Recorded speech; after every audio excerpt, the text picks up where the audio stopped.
pelear. Estos guerreros empuñan su espada y se enlistan para pelear.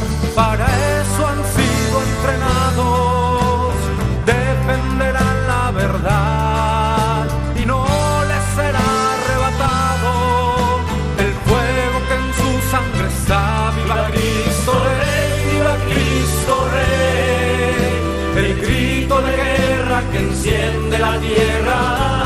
¡Viva Cristo Rey! Nuestro soberano. Como lo habíamos dicho anteriormente, la semana pasada estamos nuevamente con el padre Carlos Humberto Bernal, nuestro párroco, conociéndolo y conociendo sus experiencias y su vida de fe. Padre, nuevamente bienvenido, muchas gracias por estar aquí y acompañarnos a nosotros, su comunidad. Padre, a ver si comenzamos así igual que hace 8 días, pues encomendando este programa y la comunidad al Señor. Bueno, entonces vamos a comenzar pues en este mes de la Santísima Virgen María. Vamos a iniciar esta oración saludándola a ella. En nombre del Padre, del Hijo y del Espíritu Santo. Amén. Dios te salve María, llena eres de gracia, el Señor es contigo. Bendita tú eres entre todas las mujeres, bendito el fruto de tu vientre Jesús. Santa María, Madre de Dios, ruega por nosotros pecadores, ahora y en la hora de nuestra muerte. Amén. María Auxiliadora, ruega por nosotros. en nombre del Padre, del Hijo y del Espíritu Santo. Amén. Bueno, Padre, hace 8 días nos quedábamos con toda esa experiencia de la ceremonia en la que se postran boca abajo y nos hablaba de la humildad y nos hablaba de la importancia de la humildad y el trabajar. Ahí sí, a lo largo de la vida con ese aguijón, dirá San Pablo allá, del pecado, que siempre estamos trabajando y siempre vamos a estar trabajando. Padre, hay un programa que se pasa los sábados a las 4 de la tarde acá, que se llama Píldoras de Aliento. ¿Cómo es? Píldoras de aliento que te llevan a la santidad. Que hace Sebaot. Hablan de los santos y nos cuentan historias de los santos y todos los santos. Y venía a mí la siguiente pregunta y es, ¿cuál es su santo favorito? ¿Y por qué? Wow, esa pregunta es interesante, ¿no? En primer lugar, el Señor Jesús nos invita a la santidad. Sean santos como vuestro Padre Celestial es santo. Es decir que ante esa pregunta primero respondamos como a nivel, ¿quiénes pueden ser santos? Y la santidad está para todos. El deseo de conocer a profundidad a Jesús y de vivir como Jesús nos enseña, ahí nos va marcando la línea de la santidad, porque es un mandato para todos. Entonces, antes de responder esa pregunta, es invitar de manera especial a los jóvenes a vivir la santidad. Se puede. San Juan Pablo II nos lo decía en su momento. A los jóvenes, sean valientes y sean santos. Sí, y la santidad, lo que él mismo decía, este santo, es hacer del ordinario algo extraordinario. Que nuestra vida sea así. ¿Sí? Y en el mundo, o sea, yo pienso que nos falta esa concepción. A veces creemos que la santidad es solamente para los santos, los que alguien por allá extrañísimo, rarísimo, que vivirá por allá escondido, que no se la pasará todo el día rezando de rodillas, que no dice una mala palabra nunca, ¿no?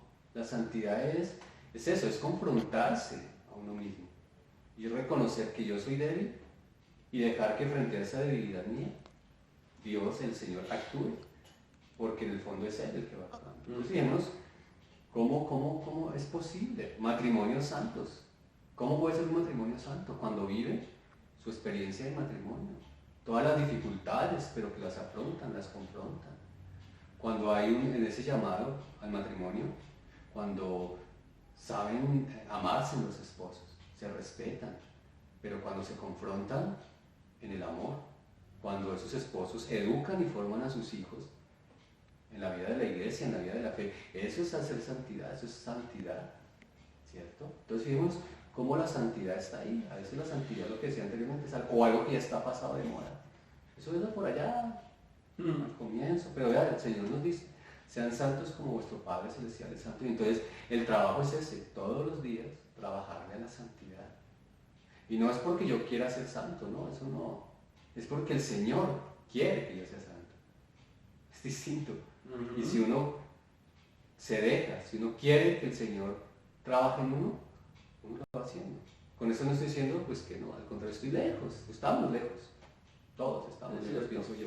Pero bueno, en la historia de la iglesia hay personas que por sus virtudes nos han dado mucho ejemplo. Nos han dado un ejemplo excepcional de esa santidad. Y no se hacen santos por ellos mismos, sino se hacen santos porque dejaron que el Señor actuara totalmente en ellos. ¿Sí? Que es la gran diferencia con nosotros. Dios quiere actuar, pero yo resisto.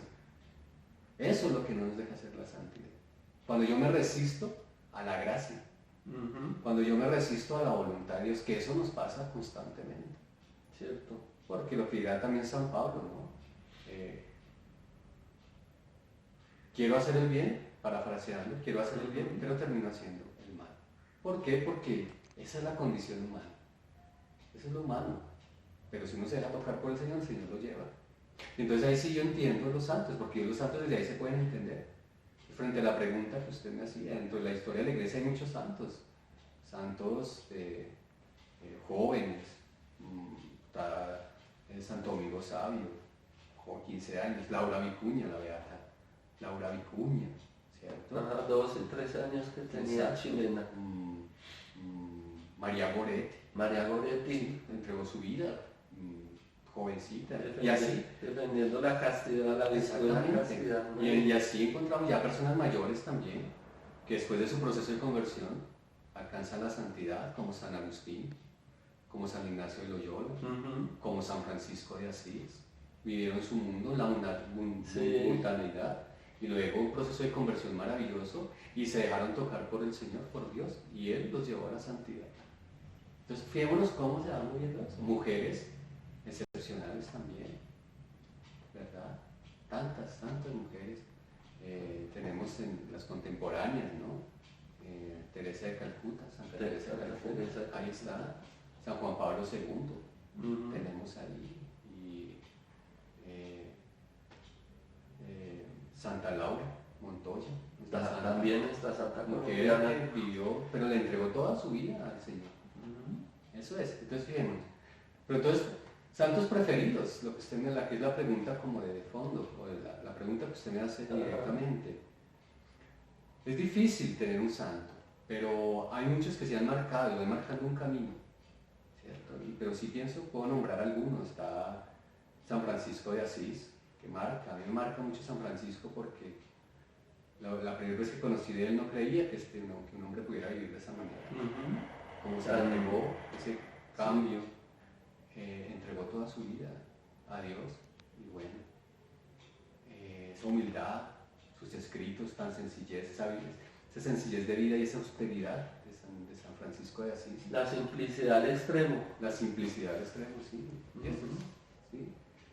Pero hay otro santo que me gusta muchísimo, es San Pedro Claver. San Pedro Claver, el apóstol de los negros, aquí en Cartagena. Español. Aquí en Cartagena, no, acá en Colombia, allá en Cartagena.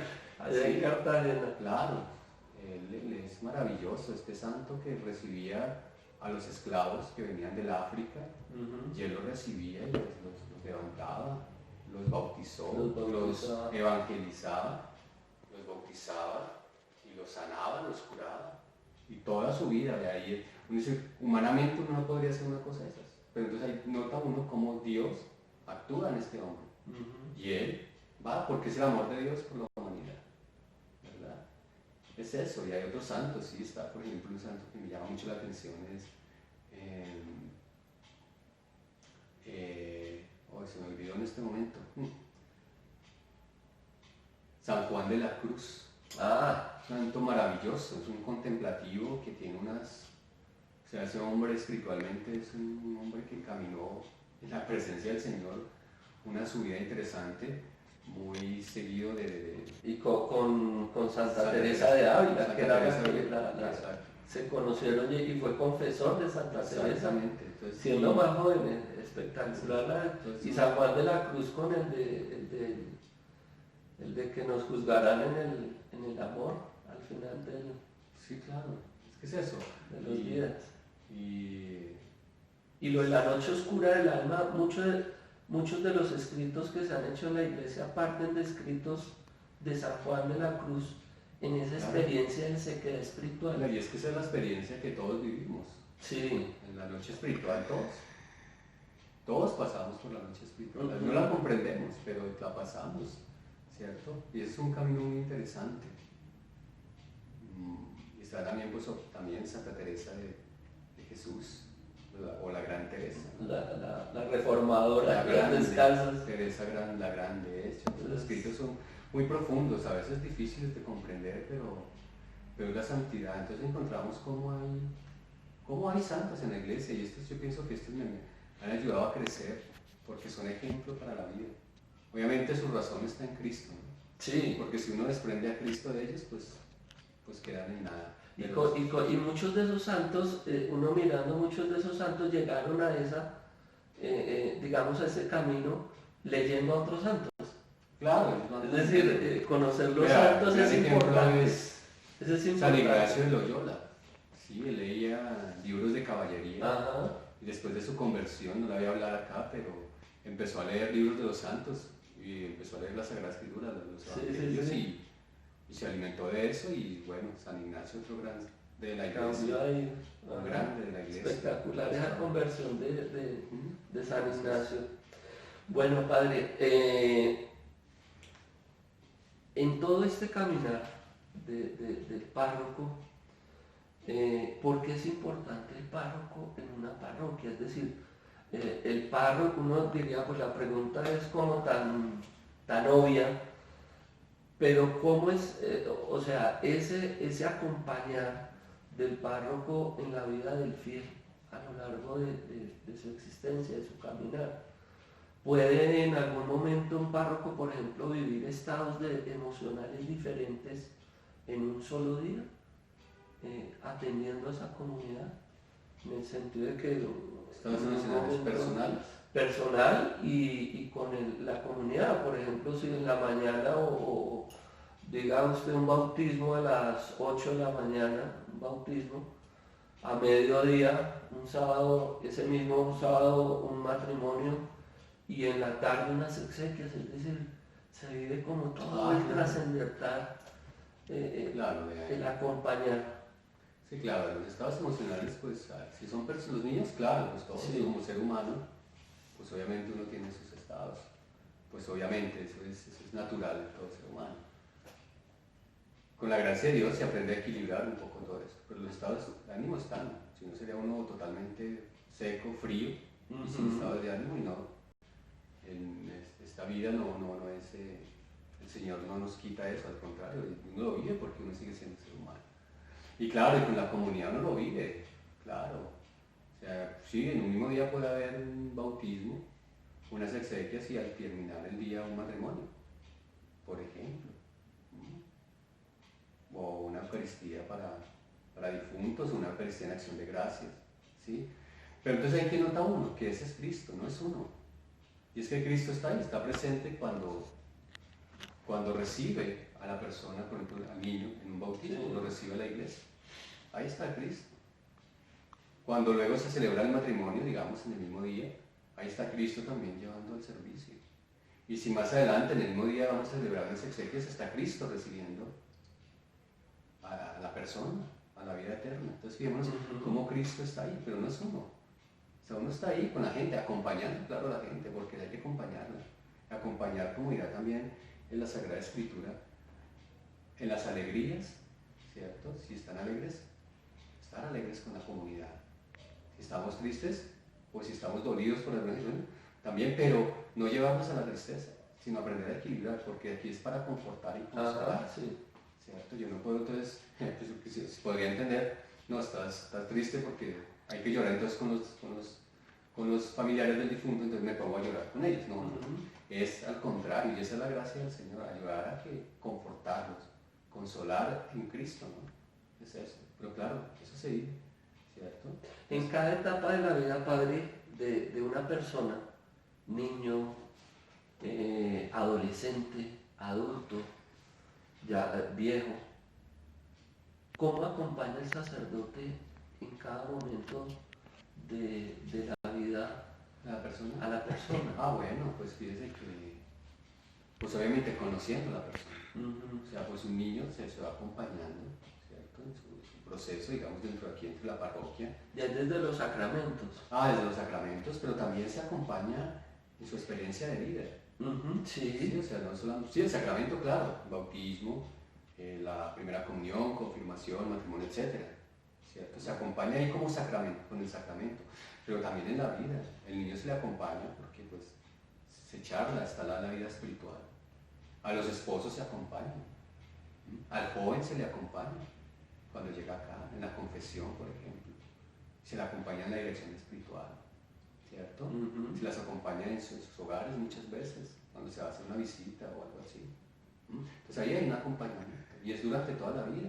Se acompaña al enfermo, para llevar el viático, la unción de los enfermos, se acompaña. Y entonces, eso es una gracia del Señor, ¿cierto?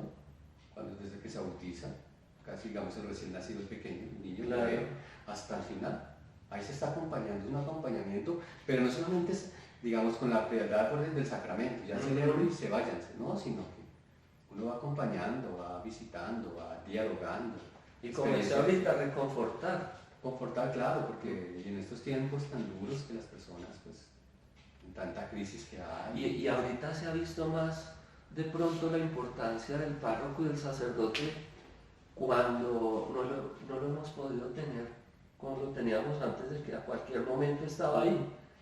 Entonces esa frase de que ahora muy común por ahí en los memes, que no sabíamos lo que teníamos sino hasta que lo perdemos, creo que de todas las cosas, digamos, que nos pasan ahorita por esta situación que estamos viviendo, una es ver y extrañar y ver la importancia del sacerdote en la vida sacramental y en la vida espiritual de nosotros.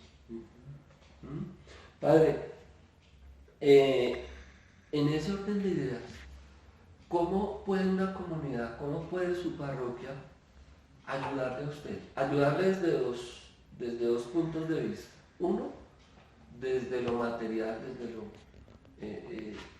desde el mundo, desde las necesidades propias de una persona, porque uno a veces dice que el sacerdote, no ve al sacerdote a veces como persona, y es que el sacerdote es un ser humano como nosotros.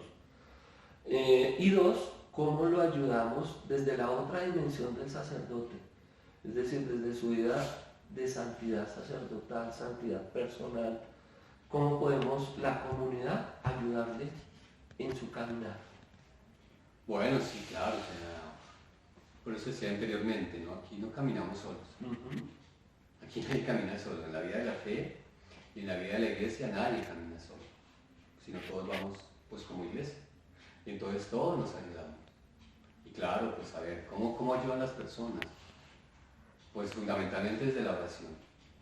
Sí, por eso incluso el Papa dice, oren por mí. Y eso es la comunidad, ora por el sacerdote y es lo primero que yo diría. Y es fundamental y es clave que una comunidad ore por el sacerdote, por los sacerdotes. Eso sería una ayuda, la ayuda espiritual, ¿no? Pero también está esa ayuda del apoyo, ¿no? Ese apoyo también, hablando de las emociones anteriormente. O sea, somos seres humanos y a veces hay situaciones que confrontan la vida de la parroquia, entonces también se apoya desde ahí, ¿cierto? Con la palabra, con el buen gesto, con el ánimo, ¿sí? Cuando una comunidad está trabajando, eso anima. Entonces, pero cuando una comunidad se empieza a aislar, cuando se divide, pues el sacerdote sufre, porque se le divide su comunidad. Entonces una comunidad cuando está, entonces por ejemplo, ¿cómo ayuda ahí? Pues van uniendo, van trabajando, porque es así, ¿no? Y se ayuda, porque eso, claro, hay la posibilidad de salir, cuando se puede dialogar. Pero usted hablaba también de la parte de la vida material, claro, también, obviamente. Muchos dirán, no, pero no es esencial, no, claro, porque pues, como decía anteriormente, se alimenta uno, ¿no? Y esto, alimentarse pues, con alimentos de comida y eso, que es natural. Y eso también, pues la comunidad ayuda, ¿no? Y eso es como vamos construyendo. Y entonces fíjate cómo se entrelazan muchas cosas. ¿Cierto? Entonces, por eso el sacerdote no anda solo, ¿no? Y no puede andar solo, pero la comunidad tampoco puede andar sola. Nadie puede andar solo, sino todos nos apoyamos. Entonces, así como los esposos, el laico, personas de la comunidad necesitan de la vida espiritual, que uno está aquí es para orar. Fundamentalmente yo siempre pienso eso, ¿no? El sacerdote es orar por su comunidad, que yo pienso que es lo fundamental del sacerdote. Orar por su comunidad. Bueno, sí, es orar por las personas que el Señor le encomienda, porque es un rebaño, pequeño rebaño que el Señor le pone a uno, le da a uno, pues para guiarlo a Él. Entonces, ¿cómo se hace eso? Pues con la oración. Entonces, fijémonos que eso es para... Y obviamente el sacerdote, a ver, pues cómo dirá, aquí uno, digamos así, yo lo leí en algún lado, no me acuerdo dónde, pero es un puente, ¿no? Entonces aquí llega la gente, digamos, esa vida material que también el sacerdote, pues por medio, no el sacerdote, la iglesia, no el sacerdote, pues yo, Carlos Bernal, no, la iglesia como tal, ¿cierto? Ayuda a unos necesitados. Entonces, digamos, estamos viendo personas que llegan de la comunidad, traen un compartir, unos mercados, por ejemplo, ¿cierto? Y listo, me los dejan acá, yo no me hago a utilizarlos, no, ¿cuál es mi tarea? Mi tarea es entregarlos a las personas que uno ve que necesitan. Y entonces, ¿qué hace? Esa es la iglesia, esa es la labor de la iglesia, que hay un puente, acá llega, se recepciona eso y se lleva a otro lado. ¿Y todo eso en nombre de quién? Pues de Cristo y de la iglesia. Aquí el sacerdote es, pues digamos eso, pero como la figura que está acá, pero eso no lo hago yo. Sí, que el sacerdote, gracias Padre porque me dio esto, no. Dios, el Señor. O una persona que vino y, sí, el Espíritu la movió el Espíritu, dejó este mercado acá y el Espíritu mueve y hay personas que lo necesitan. Entonces fijémonos cómo eso, y aquí todo se relaciona, es una interrelación y es el Espíritu el que nos va comunicando. Nos comunica muchas cosas y esto es comunicación de bienes. Por eso hay una comunicación de bienes espirituales y comunicación de bienes materiales también. Comunicación cristiana de bienes, que generalmente lo hacemos durante la Cuaresma, pero debería ser durante todo el tiempo, porque eso es comunicación cristiana de bienes, como están los Hechos de los Apóstoles. Estaba pensando. Sí, allí todo lo tenían en común y nadie pasaba ninguna necesidad, porque todo lo ponían en común. Eso es, y ese sentido de iglesia, ¿sí? Que a veces estamos muy lejos de eso. Estamos muy lejos de eso. Y poner en práctica y enviar el Evangelio. Claro, eso es poner en práctica lo que el Señor Jesús nos dice. ¿No? Ese es el pan, la multiplicación de los panes, es ese. Esa es la multiplicación de los panes. ¿Sí? Y hay un pasaje en Hechos de los Apóstoles que se leía en la lectura de la liturgia, en el oficio de lectura, en el capítulo 12 creo que es cuando está Cornelio, el centurión, y desciende el Espíritu Santo sobre Cornelio y toda la familia cuando Pedro está ahí. Pero para que descendiera el Espíritu Santo es porque el Señor veía con agrado cómo Cornelio ofrendaba, y las ofrendas que hacía Cornelio las hacía dándole a los más pobres, les repartía de lo que él tenía y les daba a los demás. Entonces también con la oración, cómo es de importante la ofrenda, que en Semana Santa nos dicen muchas veces los pasajes de Isaías de la oración, el ayuno y la limosna, y que la limosna borra multitud de pecados. Ojalá aprendiéramos nosotros a dar con alegría y a dar aún en medio de las dificultades, a compartir lo que vean. Nos dice algo muy bonito de que somos todos salvándonos unos por otros. Entonces, pues la oración, la ofrenda, la ofrenda trae los mercados, trae compartir. A veces damos por allá y no sabemos, y aquí, digamos, este es un canal, un puente que usted nos está diciendo, Padre. Para terminar, qué bonito que nosotros como comunidad entendiéramos algo que el sacerdote es. Algunos dicen representa, yo digo es. Hay 3 palabras en latín que se hablan ahí, pero pues no es el tema ni las vamos a tocar, que es ipse Christus, in persona Christi y alter Christus. Ese último, alter Christus, ¿qué debería significar para nosotros como comunidad, como iglesia y como parroquia, Padre? Bueno, es claro, es fundamentalmente ser otros Cristos, alter Cristos, otros Cristos, y eso es lo que estamos llamados todos a hacer, o sea, otros que seamos capaces de amar como Cristo. Yo me quedo ahí, porque es que como también en el Evangelio de San Juan, estos días que hemos estado leyendo, pues nos da el mandamiento, ámense unos a otros, ámense unos a los otros como yo los he amado. Ser otros Cristos es el amor, porque el amor va a todo, la entrega, el servicio, ¿cierto? La cruz. Todo se mueve. Ahí es el amor, yo pienso que es eso, y en este mundo actual es eso, ¿sí? Porque el amor está tan desvirtuado. Sí, y entonces es importante revisar un poco eso. Entonces, ser otros Cristos en el amor. Otros capaces de amar como Cristo. Eso es, en el fondo. Podríamos decirlo así. Perfecto. Bueno, Padre, pues hemos llegado al final de esta segunda parte de conociendo a nuestro párroco, y pues la invitación es a todos a orar por el Padre, a orar por nuestro obispo, Monseñor Juan Vicente, a orar por el Papa. Y había una campaña desde el año pasado, algunos grupos en la parroquia, Cebaú lo estaba haciendo y lo está haciendo, y es que adoptemos un sacerdote y nos acordemos del sacerdote que nos bautizó, al que nos dio por primera vez el cuerpo de Cristo. Oremos por los sacerdotes que tenemos como amigos.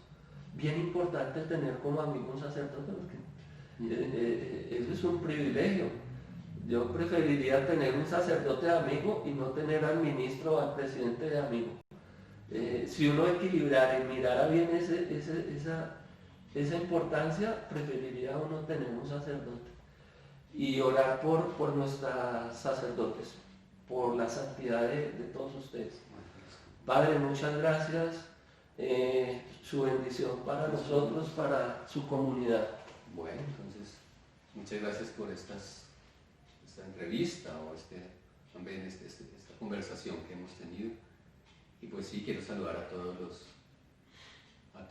los feligreses de nuestra comunidad parroquial de San Justino Mártir, a los grupos parroquiales y de manera especial pues a este grupo Cebaot, que también trabaja mucho por la juventud aquí en nuestra comunidad. Yo les voy a dar una bendición a todos, que el Señor los guarde y los bendiga a cada uno de ustedes.